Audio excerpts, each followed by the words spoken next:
ब्राह्मण समाज के लोग, मंदिरों के ठेकेदार, सृष्टि के मालिक के पेशकार, ऐल मत, सब धन चढ़ावे के लिए ये जो वहां बैठे हुए हैं नकाबपोश शैतान, उसको लूटने के लिए ये धंधा बना लिया है कि केवल ब्राह्मण ही उस मंदिर में पूजा पाठ कर सकता है। बाद में अगर तुम मंदिर में धक्के खाते हो तो तुम मूर्ख हो, तुम पागल हो, तुमको थूक देना चाहिए, वहां तुमको त्याग देना चाहिए, उधर पीठ कर लेनी चाहिए। और आज ही लोगों को संकल्प लेना चाहिए, जो धार्मिक ग्रंथ मानव समाज को टुकड़ों में बांटते हैं, जो धार्मिक ग्रंथ ऊंच नीच का संदेश देते हैं, जो धार्मिक ग्रंथ किसी एक जाति को मंदिर में पूजा करने का अधिकार देते हैं तो किसी एक जाति को मंदिर में घुसने का अधिकार नहीं देते, जो धार्मिक ग्रंथ कल्पना के उसके महल के ऊपर खड़े हुए हैं, जो धार्मिक ग्रंथ आदमी को मानसिक गुलाम बना रहे हैं, उन धार्मिक ग्रंथों को एकत्र करो और केरोसिन का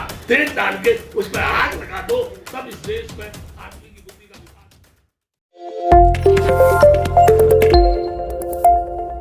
आपकी इस बात को सुनकर के मुझे नासिक की उस घटना की याद आती है जब लोगों ने ये कहा था कि हम काला राम मंदिर के दर्शन करना चाहते हैं, और बाबा साहब ने ये कहा था उस समय पर कि जिस मंदिर में तुम्हारा कोई मूल्य नहीं है, जहां तुम्हें लोग पसंद नहीं करते हैं, बल्कि मैं ये कह सकता हूँ जिस दुनिया के मालिक ने ये दुनिया बनाई है वो भी इतना, यानी कहना चाहिए कठोर दिल है कि उसके ही दर्शन करने के लिए लोग जब आस्था से, निष्ठा से, विश्वास से उस जगह जाके उसके दर्शन करना चाहते हैं और उनको ठोकर मार के, उनको अपमानित करके उन मंदिरों से उनको बाहर खदेड़ दिया जाता है, तब दो प्रश्न पैदा होते हैं, या तो वो पागल है या उनको लात खाने की आदत है। ये क्यों मैं कह रहा हूं? मैं इसलिए कह रहा हूं, बाबा साहब ने उस समय उनकी बात को मान करके काला राम मंदिर में प्रवेश तो किया, लेकिन पथराव हुआ, पत्थर फेंके। किसी ने उनसे बोला कि बाबा साहब इधर से निकल चलो, तो उन्होंने कहा कि नहीं, एक सैनिक का बच्चा होने के नाते से बुजदिलों की तरह से भाग जाना ये मेरा कर्तव्य नहीं है। मैं आगे चलूंगा, क्योंकि जिन लोगों को मेरे पर विश्वास है, अगर मैं पीछे से भाग जाता हूं तो उनका विश्वास टूट जाएगा। आज देश को आजाद हुए, मैं गिनती नहीं करना चाहता वर्षों की, अमृत महोत्सव मनाया गया। अमृत महोत्सव, भारत माँ की वंदना करने वाले लोग, भारत माता की जय करने वाले लोगों से कहता हूं, ये बेशर्मो, भारत माँ की जय बोलने वाले झूठे और मक्कार लोगों, मुझे तुम बताओ कि भारत माता की छाती पर बैठकर उसी की संतान को उस मंदिर में जाने से तुम रोक रहे हो जिसे तुमने नहीं, उन लोगों ने बनाया है कि मंदिर बनाने के बाद उनको घुसने नहीं दिया जाता। मैं तुमसे ये जानना चाहता हूं, वो सृष्टि का मालिक क्या तुम्हारा बाप है, या तुम्हारा दादा है, या तुमने उसका ठेका ले लिया है, या एक जमींदारी तुम्हारी जमींदारी है जिसके अंतर्गत आता है। लेकिन वही मुझे एक बात इस समय याद आती है, तमिलनाडु में अभी अभी कुछ समय पहले वहां के मुख्यमंत्री ने कुछ लड़कों को पुजारीगिरी करने की, यानी मंदिर में पुजारी क्या करते हैं उनकी ट्रेनिंग दी, शिक्षा दी, बाद में उनको पुजारी नियुक्त किया। सारे ब्राह्मण समाज के लोग, मंदिरों के ठेकेदार, सृष्टि के मालिक के पेशकार, ऐल मत, सब जिनके बजाय परमात्मा से भेंट नहीं हो सकती है, उनके आमने सामने दर्शन नहीं हो सकते हैं, उन लोगों ने ऐतराज दायर किया और ये कहा धर्म शास्त्रों के मुताबिक ये गलत है। ये तो अदालत ने फैसला दिया, नहीं, केवल धर्म शास्त्र के मुताबिक ब्राह्मण ही गर्भगृह में जा सकता है, वही भगवान को छू सकता है, और दूसरे का अधिकार नहीं है। मैं उस तमिलनाडु के जज से, या जो लोग ये कह रहे हैं कि ब्राह्मणों का ही हक है। भगवान है कहाँ? गर्भगृह में है भगवान, तो गर्भ कौन से ग्रह में है? माँ के गर्भगृह में है या धरती के गर्भगृह में है? कौन से गर्भगृह के अंदर वो विराजमान है जहां केवल वही छू सकते हैं, दूसरा नहीं छू सकता है? तब मैं दुनिया के लोगों से कहूंगा, उन लोगों से कहूंगा जो परमात्मा के दर्शन करना चाहते हैं, उन लोगों से कहूंगा जो मंदिरों में जाना चाहते हैं, डूब मरो किसी पानी में जाके, तो उनको शर्म आनी चाहिए, क्योंकि आम मानव को उसमें जाने का हक नहीं। केवल ब्राह्मण ही गर्भगृह में जाकर के भगवान को छू सकता है, उसकी सेवा कर सकता है, उसकी पूजा कर सकता है। तो फिर आम लोगों को जाने का मतलब क्या है? केवल धन चढ़ावे के लिए, ये जो वहां बैठे हुए हैं नकाबपोश शैतान, उसको लूटने के लिए ये धंधा बना लिया है कि केवल ब्राह्मण ही उस मंदिर में पूजा पाठ कर सकता है। मैं यहां उस नेत्री अभिनेत्री से पूछना चाहता हूं, उसको ये तो मालूम होगा कि पूर्व राष्ट्रपति को मंदिर में नहीं घुसने दिया। मेरे दिमाग में एक बात आती है, कभी कभी गूंजती है,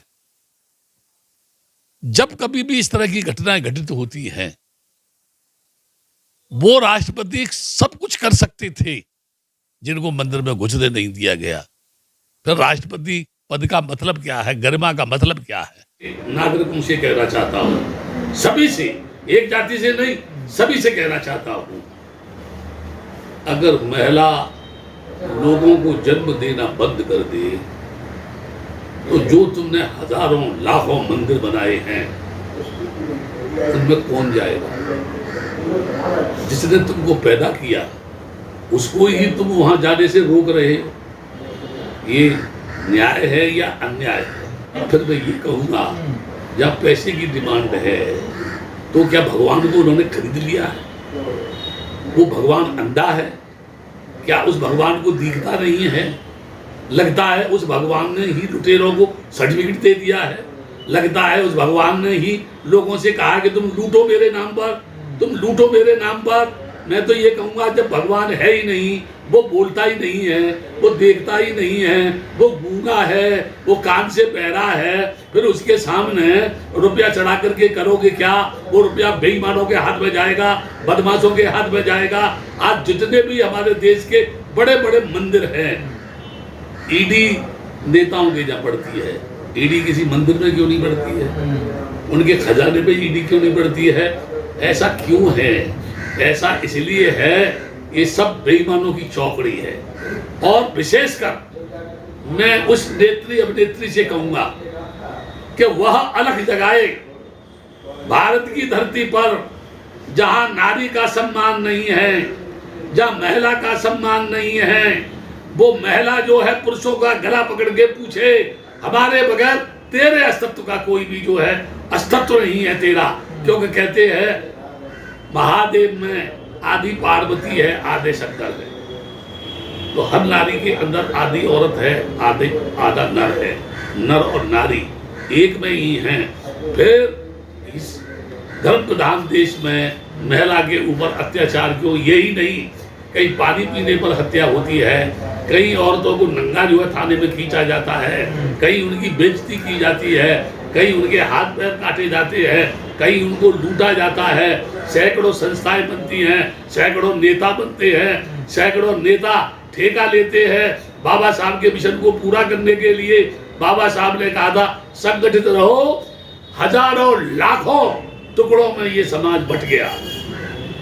इसने बाबा साहब की विचारधारा की हत्या कर दी और उस महापुरुष की मूर्ति बना करके चौराहे पे खड़ा कर दिया है। जहां वो गूंगा है, जहां वो बोल नहीं सकता है, उसके हाथों को काट दिया है, उसके संविधान के साथ खिलवाड़ हो रहा है। काश इस समाज के लोगों ने डॉक्टर अम्बेडकर की विचारधारा को अपना लिया होता, मान लिया होता, उस पर चल रहा होता, उसको अपने जीवन में उतार लिया होता, तो चौराहे पर मूर्ति लगाने की आवश्यकता नहीं थी। वो तो हमारे जिस्म के खून की एक एक बूंद के अंदर होना चाहिए था। भला हो उसके जीवन के संघर्ष का, जिसने कम से कम ये अधिकार तो दिया कि तुम कहीं भी जा सकते हो, उसके बाद भी अगर तुम मंदिर में धक्के खाते हो तो तुम मूर्ख हो, तुम पागल हो, तुमको थूक देना चाहिए, वहां तुमको त्याग देना चाहिए, उधर पीठ कर लेनी चाहिए। और आज ही लोगों को संकल्प लेना चाहिए, जो धार्मिक ग्रंथ मानव समाज को टुकड़ों में बांटते हैं, जो धार्मिक ग्रंथ ऊंच नीच का संदेश देते हैं, जो धार्मिक ग्रंथ किसी एक जाति को मंदिर में पूजा करने का अधिकार देते हैं तो किसी एक जाति को मंदिर में घुसने का अधिकार नहीं देते, जो धार्मिक ग्रंथ कल्पना के उसके महल के ऊपर खड़े हुए हैं, जो धार्मिक ग्रंथ आदमी को मानसिक गुलाम बना रहे हैं, उन धार्मिक ग्रंथों को एकत्र करो और केरोसिन का तेल डाल के उसमें आग लगा दो, तब इस देश में आदमी की बुद्धि का विकास होगा और मानसिक गुलामी से स्वतंत्र होगा। उसे किसी भी मंदिर में जाने की जरूरत नहीं। आदमी को देखना चाहिए, आदमी को आदमी से प्रेम करना चाहिए। और जिस दिन दुनिया का आदमी उस परमात्मा का बहिष्कार कर देगा, इन मंदिरों में कोई नहीं जाएगा, ताले लग जाएंगे, उस पर बैठे हुए पुजारी भूखे मरेंगे, थैला लेके गली गली कूचे कूचे में रोटी मांगेंगे और दुनिया का कोई भी सृष्टि का मालिक, कोई भी देवता इनकी रक्षा करने के लिए नहीं।